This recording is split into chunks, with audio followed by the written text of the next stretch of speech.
Hi, I'm Dr. Jen Remnes. And I'm Dr. Jess Trice, and this is Real Talk with Vet Candy.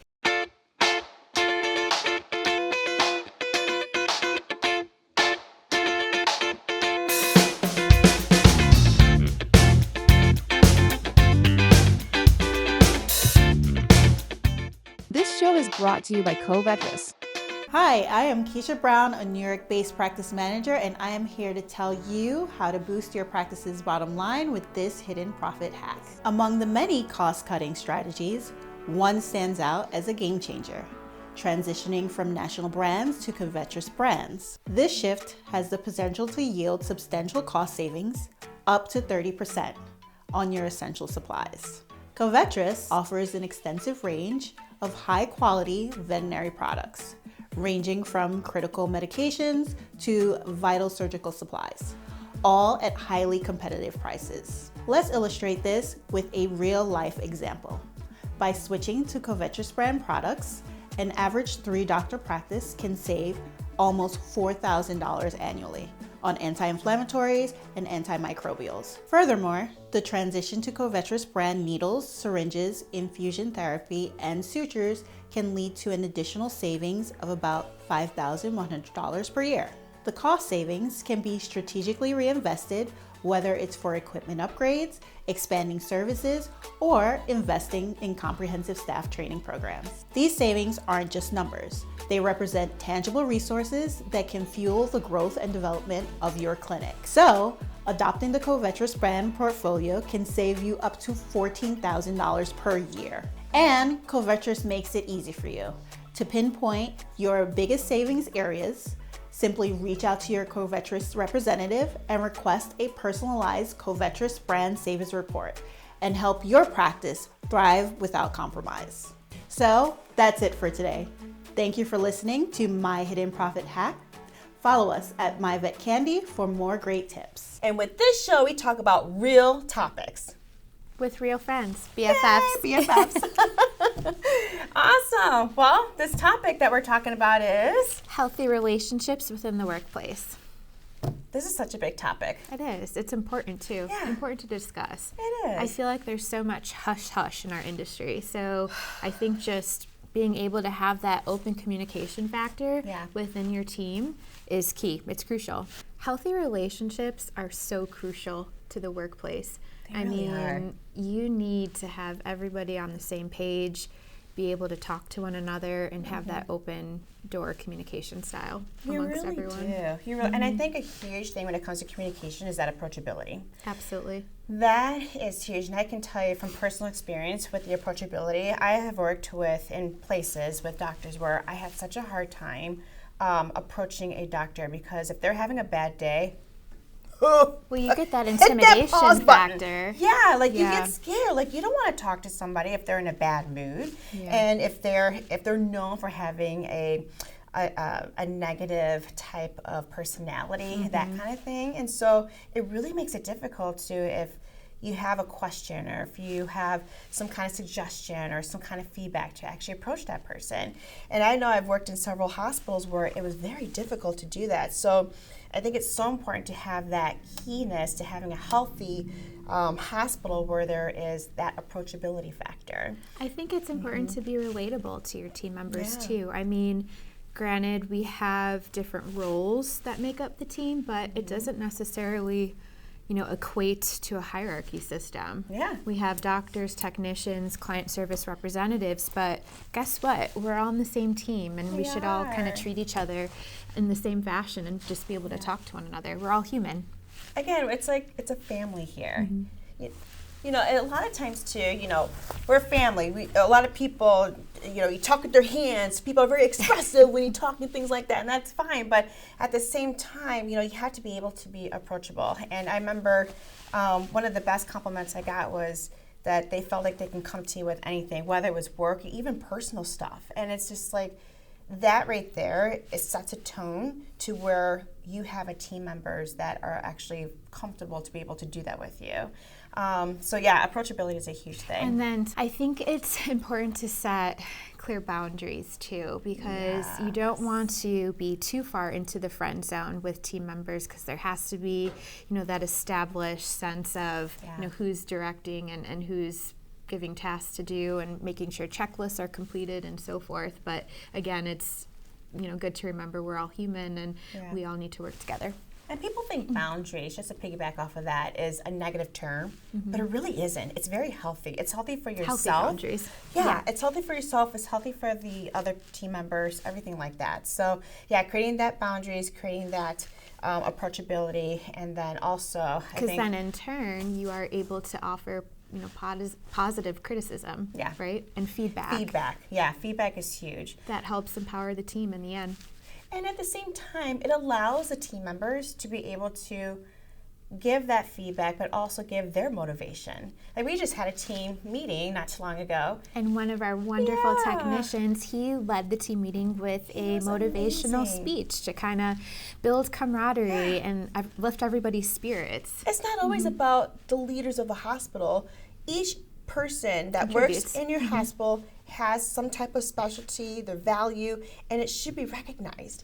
And, with our team member who made that motivational speech, it motivated me. I was like, this is great. I was like, I'm all ears.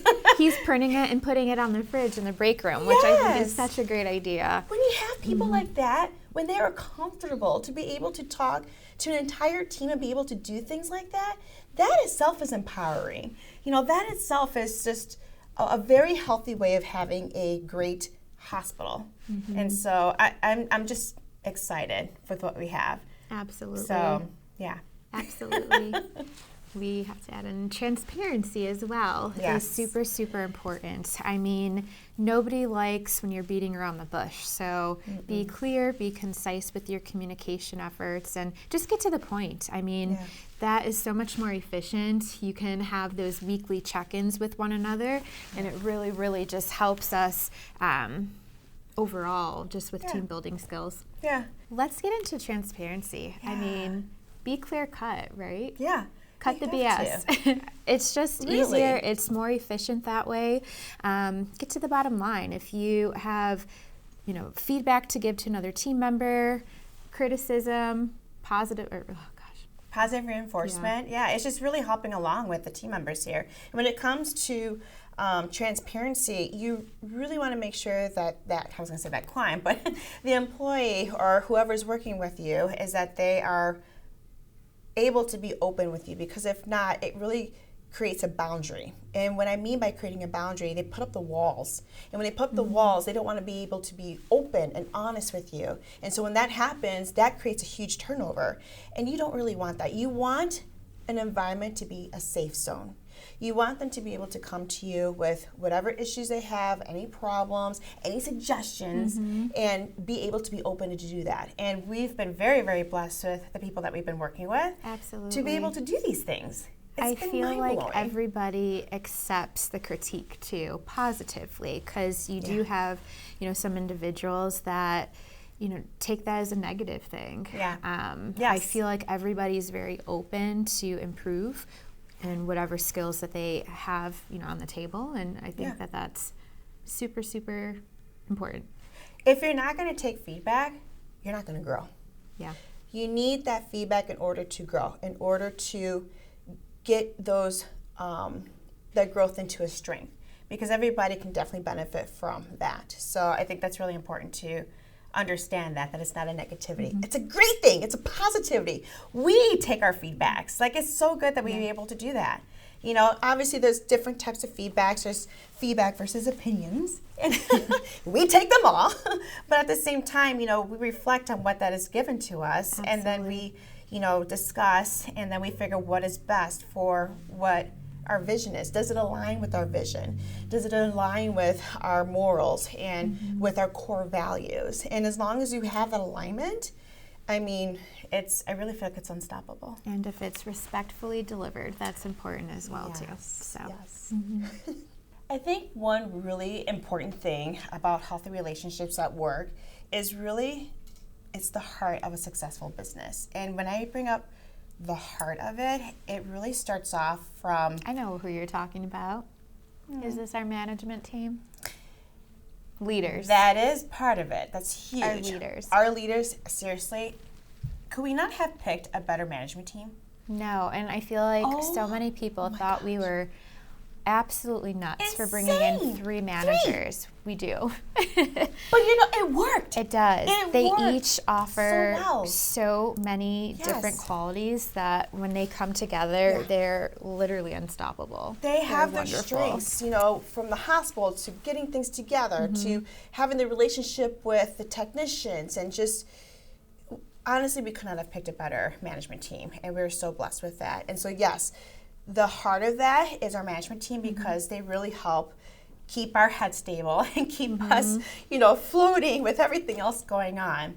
But even with that, with our management team, I would have to say, starting off, because they also need that support, and that's where we come along. And I think a lot of it comes from the heart. And I was saying, you.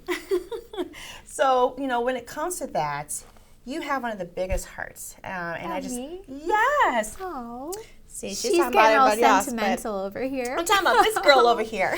Oh, I didn't take that literally speaking. But no, honestly, it starts with you have the leaders of the hospital and actually the founders, and if you have some knuckleheads that really don't care, they're just going to hire people left and right.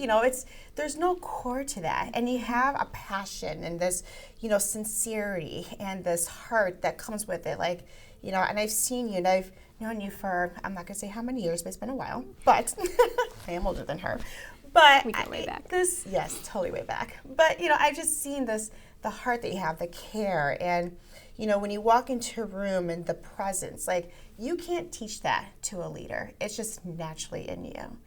And when you have that really makes everything come together. And that's why I'm so blessed to have you as my business partner. Well done, and part Jess. of that. It takes one to know one. So I could say the same about you, girlfriend. Well, thank you. BFFs, I'm telling you.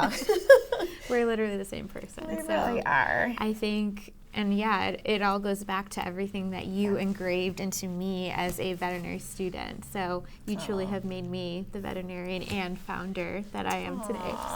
So.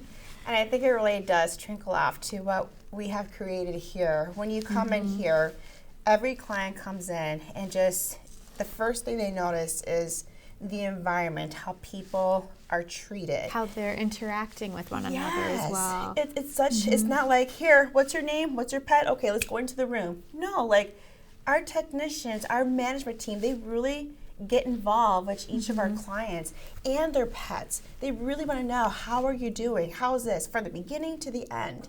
And again, it really comes from having that passion, the compassion, the heart, the love for what we do, and the vision, and taking it and carrying it on, because Vetika's not going to just stop here in Chicago. It's not. We want to carry that through, and that mentality, and not just with Vetika, but hopefully with all veterinary hospitals, breaking that barrier and that stereotype shaking up the industry. You have Absolutely. to. Yeah, it's not like that anymore. We want to change, and I think people are noticing that, and they want to see that. They want to feel it. They have felt it here.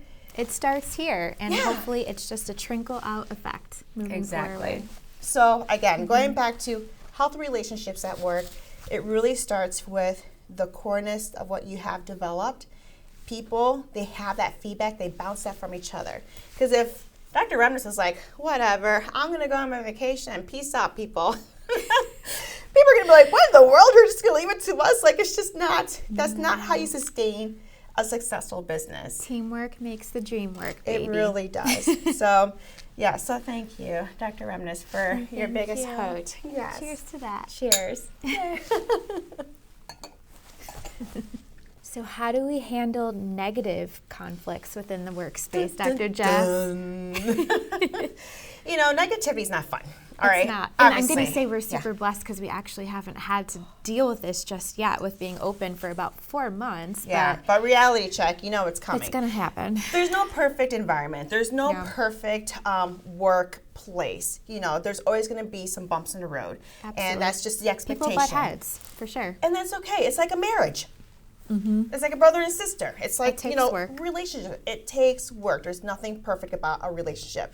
But it's about how do you handle it? What do you do to resolve these issues, these problems, to make sure that things are going to be running smoothly and there's a level of respect for all parties? Absolutely. I think it really, really comes down to open communication. Oh, 1000%. I think it's super important to have those one-on-one sessions. For example, if you have 2 team members that are butting heads, have those sessions. Find out what the nitty-gritty is on the problem that's surfacing, and then bring everyone together, congregate, and have that open discussion. Create a safe space for everyone to bring their feelings and their emotions to the table and tackle it from there. You know, what's really important about this is the fact that every person's opinion counts. Every person's opinion of their interpretation of what happened, it's their interpretation. Doesn't mean that it's wrong, doesn't mean that it's right. It doesn't mean anything at that point. It means it's their interpretation, however that is. So it's really important to, I know in the past, since we haven't had any conflicts with our employees yet, but I know, Dr. Remnes has been, a chief of staff. I've done, leadership as well. And I know the ways that we've handled these things is, yes, you want to hear both sides. You want to hear that person's version, that person's version, and you have the management team talking about it. But more importantly, have those 2 conflicts, those people that have those issues, talk about it, because it's better to hear it from each other, their interpretation of what happened. You didn't want to play telephone. No. So many things can get misinterpreted Absolutely. or lost in translation. Absolutely. So when they're hearing another person's from their own words, a lot of times the other person's like, wow, I didn't realize that actually affected you that way, which I've heard many times actually in the past. So when you hear, the other person's side, in a way, they become more empathetic. And it humanizes you, right? It does. Yeah. It really, really does. So when you have that and you're able to create that environment, especially with your management team, the chief of staff, medical directors, whoever it is that's involved, they're here to support you, and they're here to make sure that that working environment is a safe space. It's an environment that you're comfortable going to each day, with that approachability, and then having that set expectation and transparency moving forward. So as long as those things are put in place, it makes it a lot easier. So that right there is key to having a healthy relationship at work. Absolutely. Yeah. Thanks so much for watching this episode of Real Talk. If you like this, please leave a comment or share with a friend. And let us know what you want to talk about next. Bye, guys.